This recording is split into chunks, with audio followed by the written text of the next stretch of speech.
बिस्मिल्लाहिर्रहमानिर्रहीम।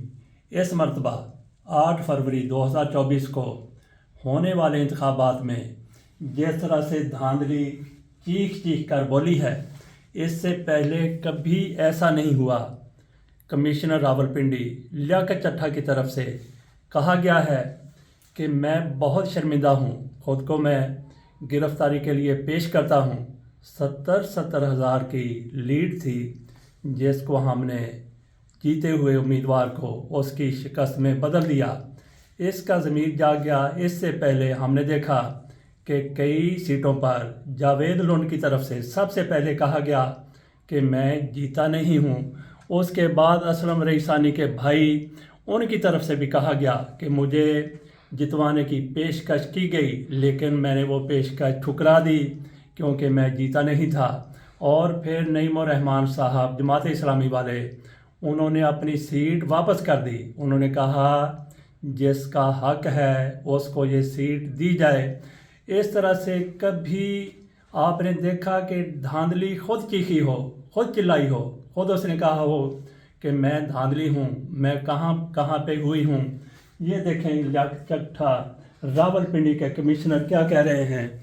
जाली मोहरें लगाई गई, इलेक्शन ठीक नहीं करवा सका, मैं अपने ओहदे से इस्तीफ़ा देता हूँ। हारे हुए उम्मीदवारों को जितवाया गया, तो अब कौन सी कसर रह गई है। तहरीक इंसाफ वाले कहते हैं हमारी 179 सीटें थीं और हमें महदूद कर दिया गया 93 पर। वो कहते हैं 85 सीटों पर धांधली हुई है। फॉर्म 45 बिल्कुल दुरुस्त दिए गए। अताउल्ला तारड़ साहब वो ख़ुद भी 45,000 की लीड से हारे हुए हैं। एहसानुल्लाह वकास साहब की तरफ से कहा गया है, उन्होंने बाकायदा वीडियो जारी की है जिसमें उनकी तरफ से कहा गया कि इस सीट से हल्का NA 127 से बिलावल भुट्टो जरदारी भी उस सीट से खड़े थे, वो भी हारे हैं। ज़हीर अब्बास खोखर वो इस सीट से जीते हैं। ये एहसानुल्लाह वकास साहब की तरफ से बाकायदा कहा गया है। फॉर्म 45 सारे के सारे उनके पास मौजूद हैं। अताउल्ला तारड़ की तरफ से कहा गया कि इन लोगों ने जाली फॉर्म 45 बनाए हैं। भाई तो फिर जो आपके पास असल हैं वो बताएं, वो दिखाएं। उन्होंने कहा कि हमारे पास तो नहीं हैं, इनके जाली हैं, हमारे पास नहीं हैं। इस सीट से NA 127 से मियां नवाज शरीफ साहब वाली सीट से, वहाँ से NA 130 से कितने लोग हिस्सा ले रहे थे। कहीं पे 14 थे, कहीं पे 12 थे, कहीं पे 10 थे, कहीं पे 11 थे पूरे लाहौर में। तो सारे एजेंटों के पास, हर पार्टी के उम्मीदवार के एजेंट के पास, हत्ता कि जो आज़ाद उम्मीदवार था उसके एजेंट के पास भी फॉर्म 45 मौजूद हैं। इतने ज़्यादा एक ही जगह से जाली फॉर्म 45 बन गए। तो नाजरीन, जैसा कि लियाकत चट्ठा की तरफ से कह दिया गया है, अब इसके साथ क्या होगा, ज़्यादा से ज़्यादा उसके साथ क्या हो सकता है, क्या कर लेंगे उसको। उसने सीट उसकी जा सकती थी, उसको क्या किया जा सकता है। लियाकत चट्ठा की तरफ से जो कुछ कहा गया है, एक तो आपने ये देखा कि सुप्रीम कोर्ट में एक शख्स गया है, उसने कहा कि इंतखाबात में धांधली हुई है, इनको कालादम करार दिया जाए। और जिस तरह से हवाएं चल रही थीं, इस बंदे की गवाही सबसे बड़ी गवाही है। कहीं नाजरीन ये तो नहीं हो गया कि उनको भी खबर हो गई कि हमने क्या कर दिया, इंतखाबात में क्या कुछ हो गया, किस हद तक धांधली हो गई। तो क्या लियाकत चट्ठा को किसी ने इस्तेमाल तो नहीं किया। अगर किसी ने इस्तेमाल किया है तो बेहतरीन इस्तेमाल किया है पाकिस्तान के हक़ में, पाकिस्तानियों के हक़ में, जमहूरियत के हक़ में।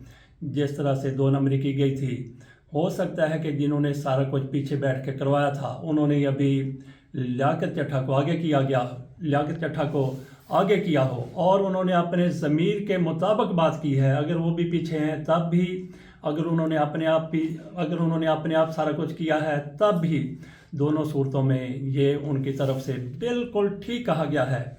अगर उनको ये एहसास हो गया है कि ये हमने क्या कर दिया पाकिस्तान के साथ, पाकिस्तान की जमहूरियत के साथ, और फिर पूरी दुनिया में जिस तरह से पाकिस्तान का तवा लग रहा है, पाकिस्तान का रिकॉर्ड बज रहा है, वो एक अलग से पाकिस्तान के लिए एक मायूसी की, एक सुबकी की दास्तान है। अगर इसको दुरुस्त कर लिया जाता है और जितना जल्द इसको दुरुस्त किया जा सकता है उसको कर लेना चाहिए। ان کی طرف سے آ گیا. باقی بھی کئی لوگ، باقی بھی کئی پریزائڈنگ افسر تو بہت زیادہ، کچھ نہ کچھ ریٹرننگ افسر وہ بھی اب سامنے آئیں گے. پریزائڈنگ افسر تو بے شمار سامنے آ چکے ہیں کہ ہمارے ساتھ کیا کچھ ہوتا رہا، ہمیں کیسے مجبور کیا جاتا رہا. تو بات کرنی ہے خواجہ آصف کی، بات کرنی ہے عطا تارڑ کی، بات کرنی ہے میاں نواز شریف کی، بات کرنی ہے مریم نواز شریف صاحبہ کی اور دیگر لوگوں کی جو جیتے ہوئے ہیں، ہار کر جیتے ہوئے ہیں. شرم مگر ان کو نہیں آتی. فارم 45 کیا کہہ رہے ہیں، یہ کیا کہہ رہے ہیں. اگر فارم 45 نہیں بولتے، اگر فارم 47 نہیں بولتے تو پھر لیاقت چٹھا بولتے ہیں.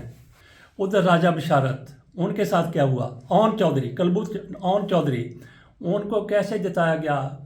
اس طرح سے کئی حلقوں میں جو بے ایمانی ہوئی ہے، بدعنوانی ہوئی ہے. کیسرا الہی، ان کے ساتھ کیا ہوا؟ باقی بھی ریحانہ ڈار، باقی بھی بے شمار لوگ ہیں. اسد ملی، جن کو آپ بات کرتے جائیں کئی نام آپ کے سامنے آ جائیں گے، وہ کس طرح سے زبردست طریقے سے جیتے ہوئے تھے. اب پتہ چل گیا، وہ کہہ رہے ہیں کہ 70,000 کی لیڈ سے ہم نے جیتے ہوئوں کو ہرایا ہے. لیاقت چٹھا جس کی طرف سے یہ سارا کچھ کہا گیا ہے، وہ کوئی پریزائڈنگ افسر نہیں ہے، وہ ریٹرننگ افسر نہیں ہے، ایک کمشنر ہے، پورے ڈویژن کا کمشنر ہے. اس کو آپ کس طرح سے اس کی باتوں کو نگیٹ کریں گے، کس طرح سے تردید کریں گے، کس طرح کہیں گے کہ یہ اس نے اپنی طرف سے کہہ دیا؟ ہو ہی نہیں سکتا کہ اس نے اپنی طرف سے ایسے ہی کہہ دیا ہو. اس نے بالکل اپنے ضمیر کے مطابق کہا ہے. دیکھتے ہیں کہ ان کے ضمیر کی آواز کہاں تک پہنچتی ہے، ان کانوں تک پہنچتی ہے یا نہیں پہنچتی جنہوں نے یہ سارا اہتمام کیا تھا. اور پھر کتنے بے شرمی کے ساتھ بڑے بڑے لیڈر ملاقاتیں کر رہے ہیں حکومت سازی کے لیے.